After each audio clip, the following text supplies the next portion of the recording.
Bonjour, mon amis, et les agents.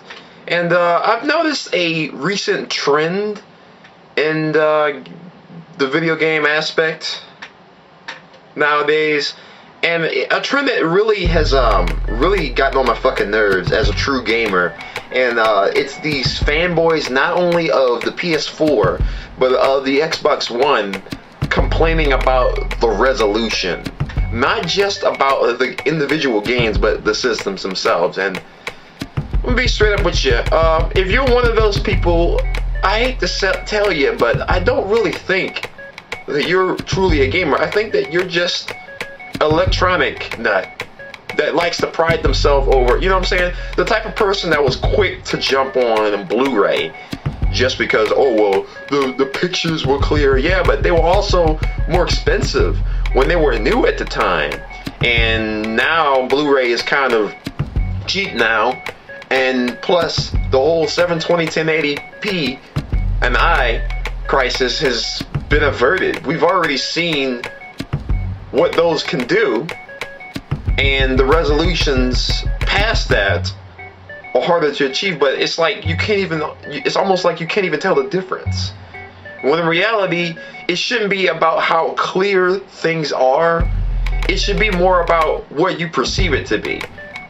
What can you tell what's going on? Yeah, all right, shut the fuck up then. I don't need to be able to count the hairs on somebody's arm that's about to shoot somebody with a headshot. I don't care about these things. Sure, it's cool to have great visuals. Sure, it's cool to have your game have a sense of architecture that makes it seem artistic because of the time and effort, but you shouldn't be counting pixels. You should be counting, instead of worrying about whether or not the games you want to play on PS4 or Xbox One having 1080. Fuck 1080. How about we get that many games? Because right now we're not even a tenth way of having that many interesting games for either system. This is the reason why I said personally, fuck the PS4 and fuck the Xbox One, because neither one of those systems right now has anything to offer. The big games for me that I'm interested in are not exclusive to those systems. There's one game for the Xbox One that I would like to play, and that's Titanfall. And I've already stated my opinion about that. But even if I got a super powerful computer today, I'm not crazy about shooters, so I can live without Titanfall, even if it never gets ported to the PS4, which I doubt. Or if they made a sequel and it never went to the PS4 or the PS3, I would not care. I wouldn't lose any sleep, because it's one game. And then plus, even if I were big into shooters, still, it's one game, and it's foolish. It's foolish to get a new system, at least to me. It's foolish to get a new system when it's new. This is why you wait when it comes out before you decide to jump on the hype train. Because when you're fucking disappointed later on, really and truthfully, in my opinion, you shouldn't even complain, because you should go, well, of course. Why didn't I think of that? The reason why you didn't think of that and take into consideration is because you're kind of a puppet on strings to these industries. They make their money off of people like you, because in the end the systems are going to what? Drop down in price, and all the bugs and problems in the first generation of those systems are going to be weeded out and fixed, and then you're going to get better versions of the systems with less problems. The original PS3 and 360. Each version of the first generation of those systems had numerous problems. I don't care if it's talking about the system itself or the network interface. Yeah, neither one of them were flawless or immune to having problems. But time passed and they fixed those problems, whether it be through online patches or, these system hardware developers getting off their ass and realizing that we're lazy on how we approach this. But the funny thing is that the way the PS4 is made is that there's really not much room for expansion for the future in terms of development. They made it more open-ended, sure, but at the same time, it's like a watered-down PC. It's even been stated that the PS4 and the Xbox One, in terms of power, they're still weaker than most of the best major gaming computers.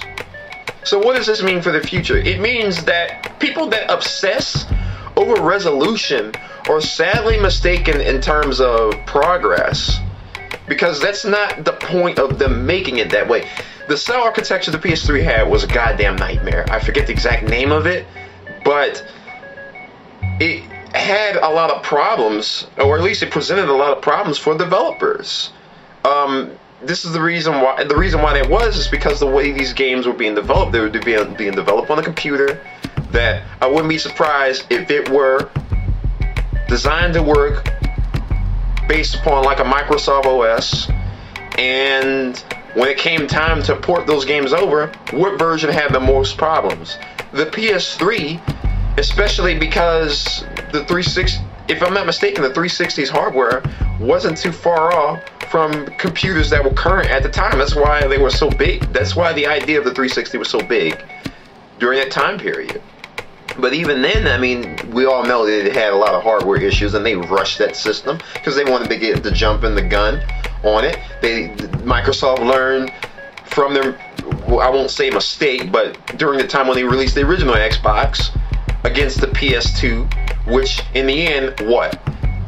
Was the least bit of powerful of the three systems, and still, in my opinion, won that fucking console war, because it delivered in terms of games and functionality. The original Xbox had some interesting little exclusive games, but they couldn't compete against the likes of Jak and Daxter and Devil May Cry and Final Fantasy X, and just games that as soon as you name them, they pretty much define what you remember about that. Kingdom Hearts, they define what you remember about the PS2 or that system. If I name Super Nintendo games, yeah, people are going to instantly nostalgia train. Chrono Trigger, Turtles in Time. Man, the list just goes on and on. These systems, what makes them good is not just the graphic potential of them. It's the library. At least for me, that's the most important thing.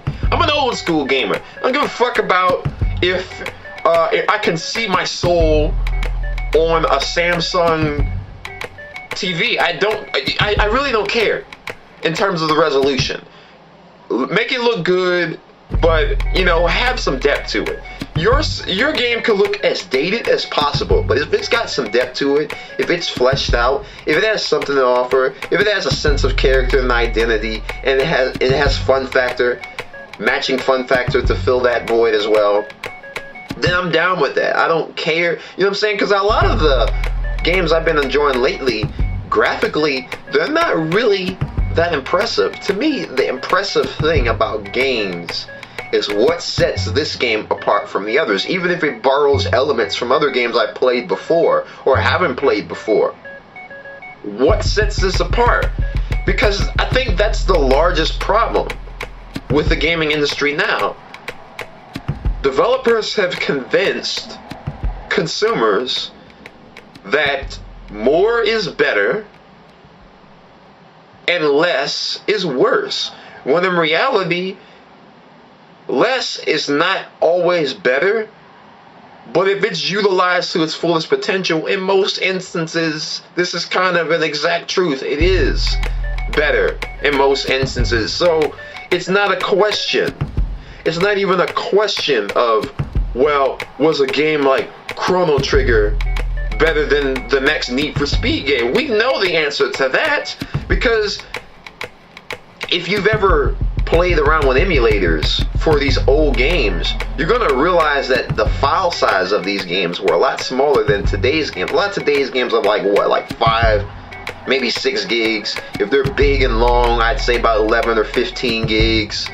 But the size file, no matter how good the visuals are, is not going to determine whether or not that game is good. Period. And I don't let that be the deciding factor either. I look at a game and I make a decision. In fact, the next game I'll be getting will be Nier. I've heard a lot of good things about it, despite the fact that these reviewers criticized it and it was mixed reviews. But graphically, I think it looked better than most games that came out around that time period. I want to say it was 2010 that the game came out. And okay, this is going off a little topic. Bear with me here. I remember a friend of mine, he told me that he liked Devil May Cry 2. And I played Devil May Cry 2 when it was new. I was a fan of Devil May Cry. No longer, especially after the last game. I'm not really caring. I didn't really care for that game. I don't know why it doesn't survive replays, but the point is that he liked it, and I'm like, well, what did you think of the third one? Because he told me he liked the third one.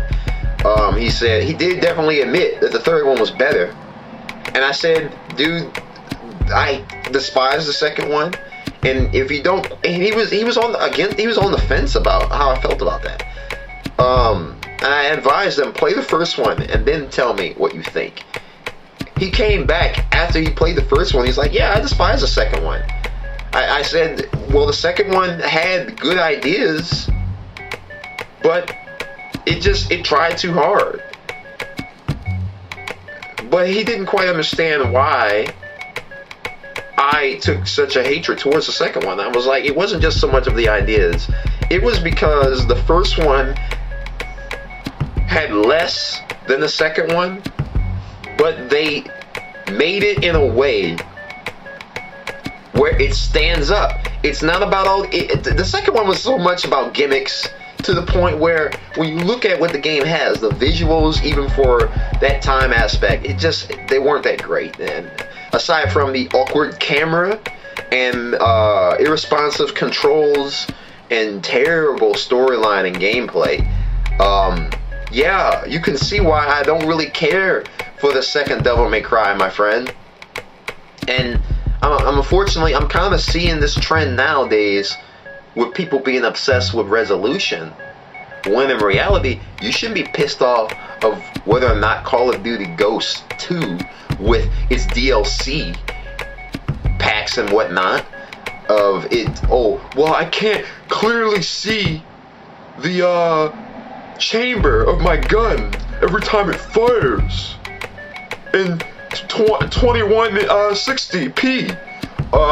No, your game is crappy, not because of the resolution. It's because it's the same fucking game it was last year, and the year before that, and the year before that. So I don't know what you were expecting exactly out of the system itself to mitigate and fill that little hole that you are unfortunately missing the point to ever completely fill. You are looking at it from the wrong standpoint of view, and that is the biggest problem with the gaming industry now. The resolution has nothing to fucking do with it, and until people realize that, we're gonna have these same problems. Okay? The PS5 and the Xbox 2 or whatever the hell it's going to be called, if people are going to obsess over resolution, well, good luck finding and hoping for any good games. Because I guess it will take a crash of the industry for people to realize that, hey, the reason why people buy these systems is not because of whether or not it can scratch your balls and make waffles for you at a certain time of day because you programmed it. It's because we want some fucking games. And that's what I'm not seeing. Argent de voir. Merci, mon amis. Peace.